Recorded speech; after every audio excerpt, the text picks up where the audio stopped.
Good morning বন্ধুসকল, UB ব্লগছত আপোনালোকক স্বাগতম জনাইছোঁ। আশা কৰোঁ আপোনালোকে ভালে আছে। ৰাতিপুৱা একদম ডিউটি আৰম্ভ। আজিৰ পৰা যিহেতু চিৰাগৰ স্কুল খোলা, তাক খুৱাই কৰি বাছত উঠাই কৰি দি আহিলোঁ।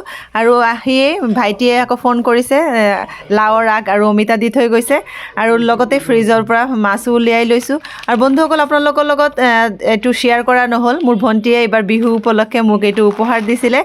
খুব ধুনীয়া বস্তু এটা। এইবাৰ মই পাটিচাপটা ইয়াতে বনাইছোঁ, খুব ধুনীয়া হৈছে। আৰু তাৰ মাজতে চিৰাগৰ পাপাৰ অফিচৰ কাৰণে অলপ টিফিন বনালোঁ, আৰু তেওঁক আজি পানী পিঠা কেইটামান বনাই দিলোঁ। আজি চাহৰ লগত খাব চবেই মিলি। আৰু তাৰ মাজতে দুপৰীয়া সাঁজটো যোগাৰ কৰি ল'লোঁ। আজি অমিতা দি পেলাই মাছ বনালোঁ, একদম পাতলা জোল। আৰু বন্ধুসকল, একদম মছলা খাই খাই আমনি লাগিছে।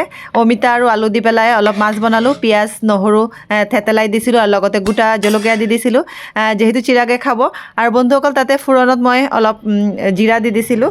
আৰু বন্ধুসকল, একদম চিম্পুলকৈ বনাইছোঁ, আৰু মছলা এইকেইদিন খাই খাই আমনিও লাগিছিলে। আৰু চিৰাগক খুৱাই কৰি স্কুলৰ পৰা আহি পালেহি, আৰু এইখিনি কালিয়ে আনিছিলে, সামৰা হোৱা নাছিলে, আৰু সেইখিনি ভাবিলোঁ সামৰি কৰি লওঁ। আৰু বন্ধুসকল, আজি ভিডিঅ'টো চাই কেনেকুৱা পালে, ভাল লাগিলে লাইক এটা দিব। আকৌ নতুন এটা ভিডিঅ' লৈ পেলাই আকৌ আপোনালোকক লগ পাম। আজিলৈ ইমানখিনি, বাই বাই।